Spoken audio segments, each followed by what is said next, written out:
Hello and good morning, good afternoon, good evening, wherever you find yourself tuning in. My name is Nicole, and I'm actually tuning in from Guatemala, Central America. It is quite early in the morning here.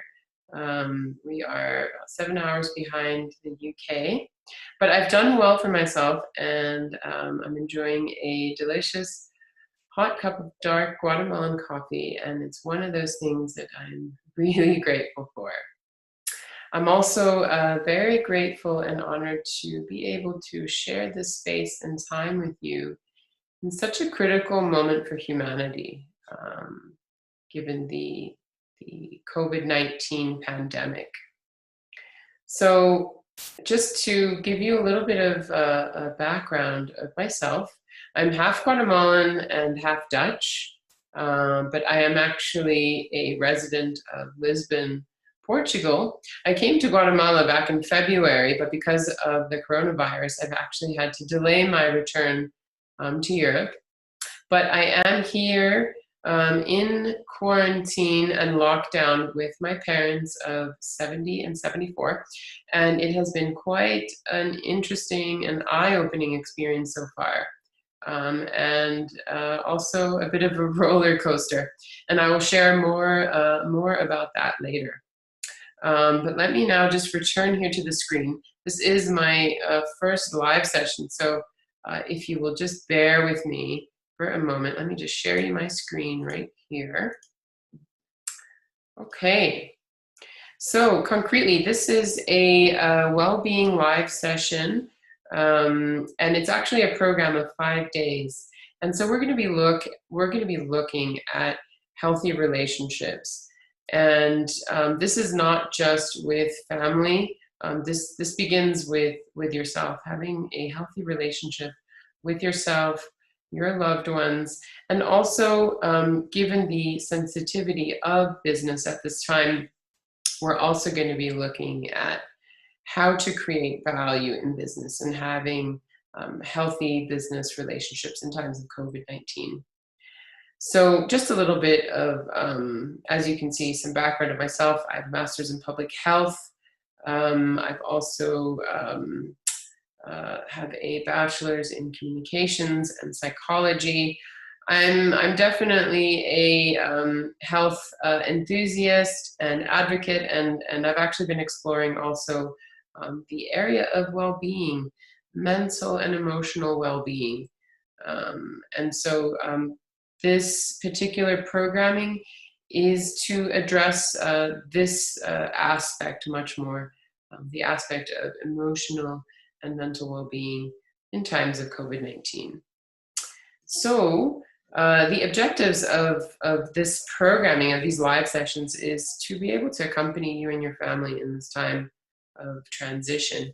If you are quarantining with family, I would really recommend that you can watch this programming together, because it will give you something to discuss and experience, and that should bring you hopefully closer in this time. Another objective, of course, is to offer a new perspective for interpreting the current experience that you are going through, that we are all going through. Also have some self-reflection. Now that we have a bit more time, this is extremely valuable and important, where we can actually become more aware of ourselves, of our thoughts, of our beliefs. And finally, the most important is that we can start adopting a well-being mindset and start bringing in some of those practices into our daily life. Now, this isn't something that we need to invest in for another point in time. This is about changing the mindset today. Okay, so today's topic is going to be about fear, changing the fear mindset. Fear behind COVID-19 impacts, the predictions of the future, business, health, all of these aspects. So as the first exercise of self-reflection here, I would like for you to write on a pen and paper, if you have nearby you, what are the 3 things that scare you the most? as they relate to the current situation.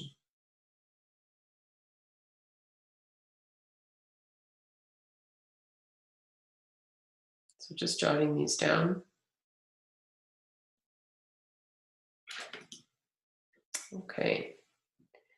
So if you've jotted those fears down, now I want us to break down a bit more this concept of fear.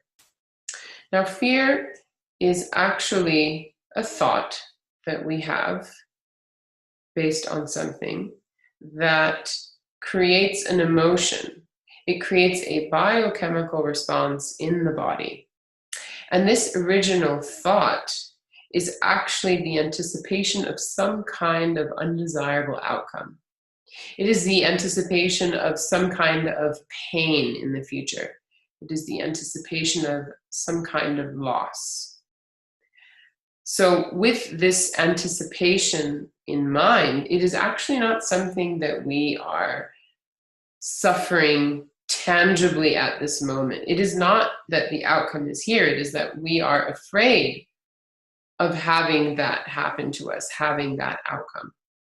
So it is something that could and that might come, but is not here yet.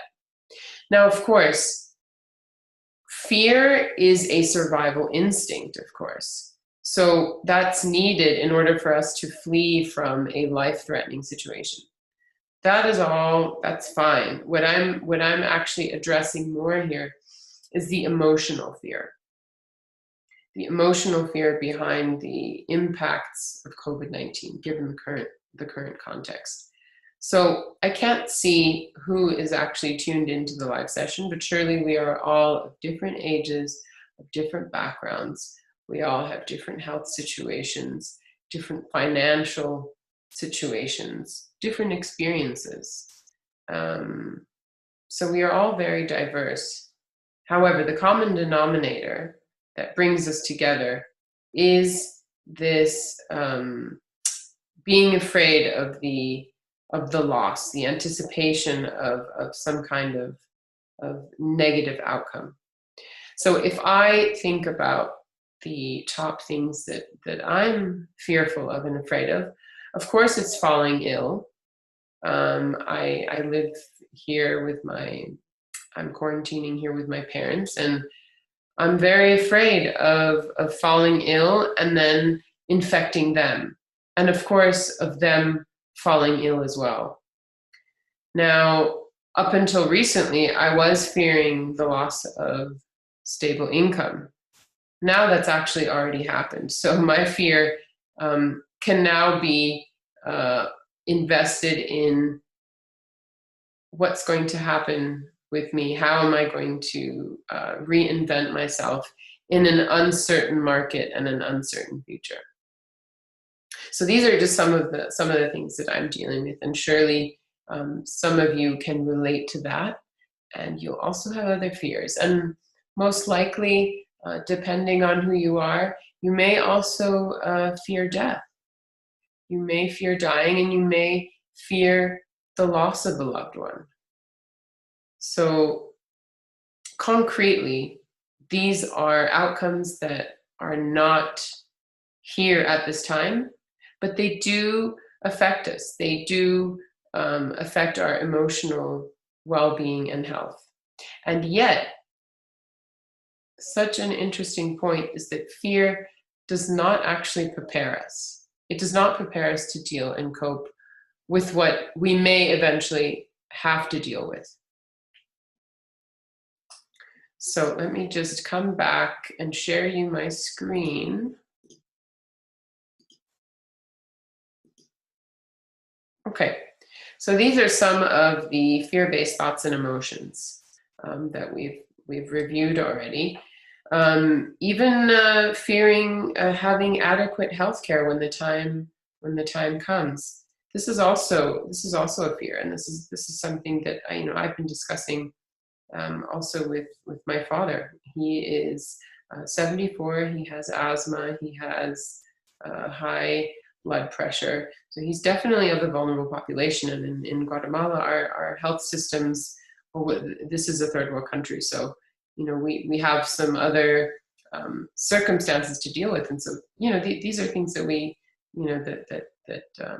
these are some fears that come up. Also, the loss of control.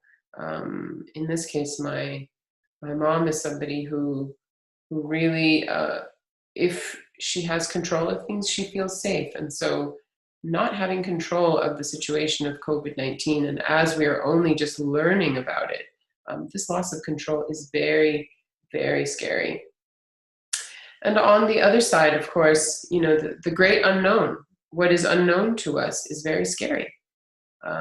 Some of you may be afraid of being laid off, of being furloughed, and asking yourself and wondering who will you be in the future, and how you will succeed. So having all these thoughts and emotions really leads to consequences on our health. And if we look at the behavioral aspect, this can lead to obsessive thoughts, paranoia. It can also lead us to taking impulsive decisions, moving us away from rational decision making. And this can also lead to conflict with others. So the fear that we experience can sort of put us into trouble with other people. And I will discuss more about this tomorrow in terms of the family quarantine and the experience that we've been having here. On the emotional level, it can be very paralyzing. That's the flip side. Or you're overreacting, or you're completely paralyzed. Paralyzed from taking any initiative or any action, even resisting change, becoming extremely frustrated, and also having feelings of despair, losing trust. On the physiological level, there's also many things happening, and especially in the case of this fear becoming something chronic. And as we are going through this, this transition phase, this is important for us to have an understanding about. So at the physiological level, our immune function is also compromised if our body is constantly in this fear cycle, sending off these biochemical signals in the body. Of course, our sleep is also disturbed. That can also lead to eating disorders, and essentially this fear spiral. So we have this fearful thought of an undesirable outcome. This sends off a biochemical response in the body that creates an emotion to match the thought. Now the emotion matches the thought, so it reinforces another fear-based thought, and then reinforces another physiological response. And so this continues to feed into itself. Now, if you can think about that process, you might find that you can remember a situation where that's happened to you, where that's true. Okay, so let me go ahead and share my screen again.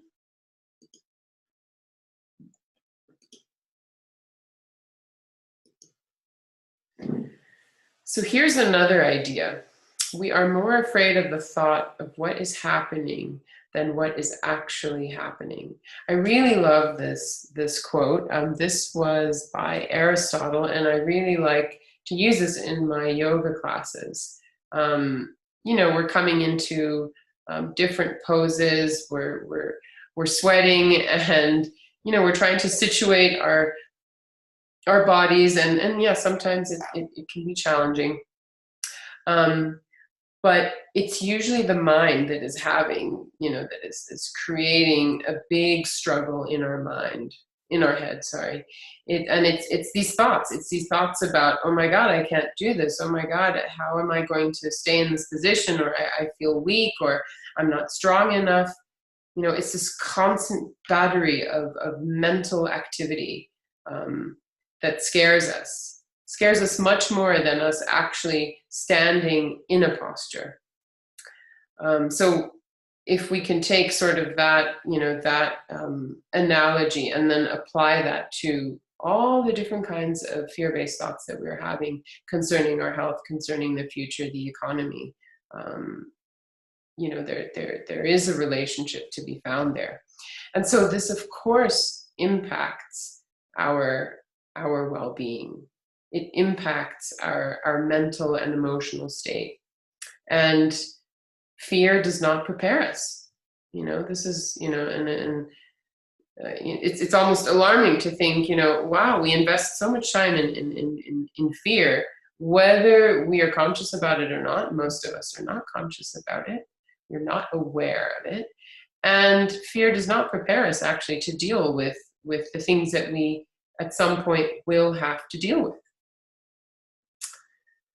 So we have all this fear, but now what can we do about it? There are many, many antidotes to fear. And it is about investing in well-being. And well-being is not in some place into the future. Well-being is now, and well-being is today. And so the very first antidote for this is living in the now, living today. Now, there was I think it was a mindfulness study, and it showed that 50% of our thoughts are based on the future, 40% of our thoughts in the day are based on the past, and only a 10% is based on the present moment. So imagine, so much is invested in the future, so much is invested in the past, future fears, past pains. Very little of our thoughts is invested in the present moment. And so this is one thing that I would like to offer to you is, how can you be more in the present moment with yourself as well as your loved ones? And this kind of leads into shifting our attention also. As much as we can invest our mind and our thoughts on future scenarios that create fear and that do not help us and do not prepare us, why not shifting also our attention to things that we can be grateful for? And that's another antidote, another practice of well-being, is having a daily gratitude practice. Now, I can't see who you are, but you have an internet connection, and you're quarantining most likely at home, so you have somewhere to sleep, you have shelter, you have food, and if you're with family, well, you're not alone. And if you are quarantining in isolation, you do have a way to connect to the world. So there are already several things that we can be grateful for. And of course, because we can understand now the connection between thought and emotion and physiological response, why not shift our attention to something positive like gratitude? Mindful practices are also amazing to incorporate. And these are, there's many different practices, breathing practices, having some kind of stretching or movement for the body. Maybe it's creative expression, music, writing, just being out in nature, and essentially deepening the connection that you have with yourself, and probably seeing also to having more purposeful and meaningful connections with those around you at this time. I also want to make mention of meditation. So let me just come back to sharing my screen here. A meditation practice is extremely beneficial. And some of you might be already onto a meditation practice, but I just wanted to mention joy, love, and compassion, as you can see there. Because there is a doctor, Dr. Joe Dispenza. He is a researcher, an author, and also survivor of a terrible spinal injury. And he was able to heal himself through meditation without having surgical intervention. And he has since been doing many different research studies on brainwave activity, on stress markers in the blood. And it's really incredible what he has found in studies when individuals have meditated on joy, love, and compassion. He's actually seen their levels of immunoglobulin increase by almost 50%, statistically significant. And this is by basically directing your thoughts into these positive emotions. So this is really an incredible finding, and also a vouch for the power of the mind. At the bottom there, seeking the opportunity. So again, turning this around and asking yourself what you can learn from this experience. Maybe it's something about yourself, or maybe it's time to reprioritize the things that you really value, the things that you really want to manifest and create in your life. So these are just some of the practices, some antidotes, and some things that you can do today.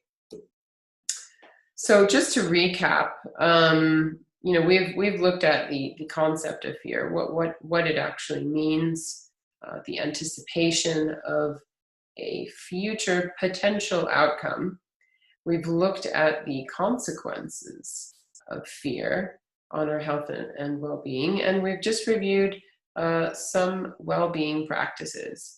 Now, if you have some time and you're interested in looking through more about fear, I've got some resources below. I really, really recommend Dr. Joe Dispenza's Becoming Supernatural, and you'll learn a lot more about the relationship between thoughts and emotions and how meditation really takes things to the next level. And finally, tomorrow we will be looking at the family quarantine and some of the challenges within the current context. And of course, I will be offering some well-being practices that you can engage with your family. So just to end, thank you so much for tuning in. And I would like to extend my deepest gratitude to all those healthcare professionals, the doctors, the nurses, the volunteers, and anyone who is running business, providing us with resources and what we need in order for us to be able to stay safely at home in quarantine.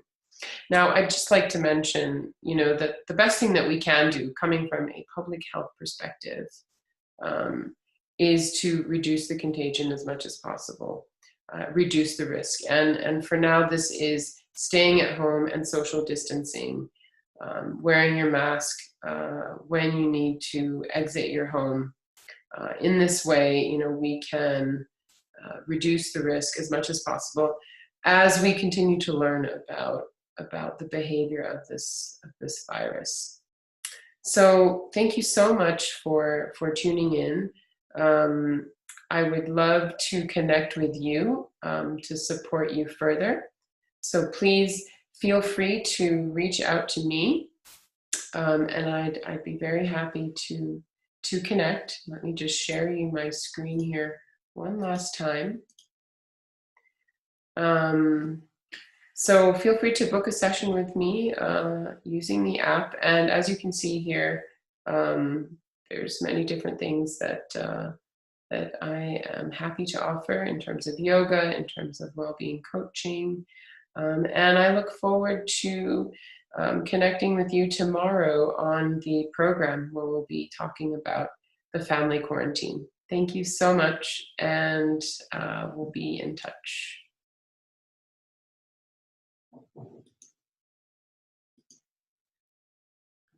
Bye.